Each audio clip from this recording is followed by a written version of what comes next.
కానీ ఇలా 100 ఏళ్ళు కలిసి ప్రయాణం చేసే రోజు వస్తుందని ఎప్పుడూ అనుకోలేదు. నేను నీ లైఫ్లోకి రావడం నీకు ఆనందంగా లేదా? నువ్వు రాకముందు మాధవ్ వేరు, నువ్వు వచ్చాక మాధవ్ వేరు. ఈ జీవితం కొత్తగా ఉంది. ప్రతి క్షణం ఒక జ్ఞాపకంలా మిగిలిపోతుంది. నీ జ్ఞాపకాలన్నీ దాచుకోలేక మనసు అల్లాడిపోతుంది. దాచుకోవాలి బాబు. మనసు అనే బ్యాంక్కి లిమిటేషన్స్ ఏమీ ఉండవు. ఎంత దాచినా దాచుకుంటుంది. ఊరు జ్ఞాపకాలు, అమ్మా నాన్న జ్ఞాపకాలు, నీ జ్ఞాపకాలు, ఎన్ని జ్ఞాపకాలు నా మనసులో దాచుకోవడం లేదా? అలాగే నీ మనసు కూడా అప్పుడప్పుడు బరువుగా అనిపిస్తూ ఉంటుంది భూమి. ఏంటి? మనసు.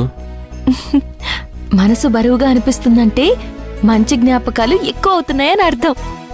భూమి, ఇలాంటి బరువైన జ్ఞాపకాలు ఎన్నైనా పర్వాలేదు, మోసేస్తాను.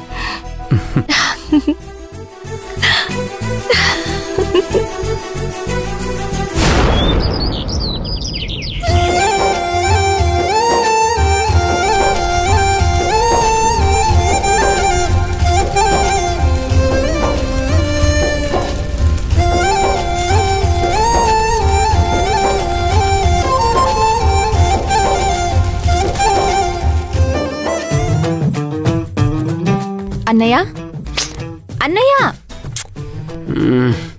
ఏంటమ్మా మంచి నిద్రలో ఉంటే? అయ్యో, ఊరంతా నిద్ర లేచి వీధిలో ఉంటే నువ్వు ఇంకా నిద్రపోవడం ఏంటి? ఊరంతా మేల్కొనుందా? ఏమైంది? ఈరోజు భోగి పండుగ, మర్చిపోయావా? అందరూ భోగి మంటలు వేస్తున్నారు. త్వరగా రా, వెళ్దాం. వస్తానులే.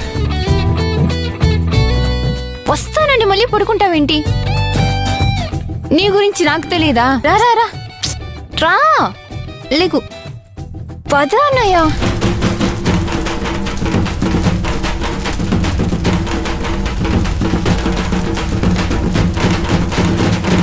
ఏంటల్లుడు గారు, కాస్త లేట్ అయి ఉంటే భోగి పండుగ కూడా అయిపోయేది.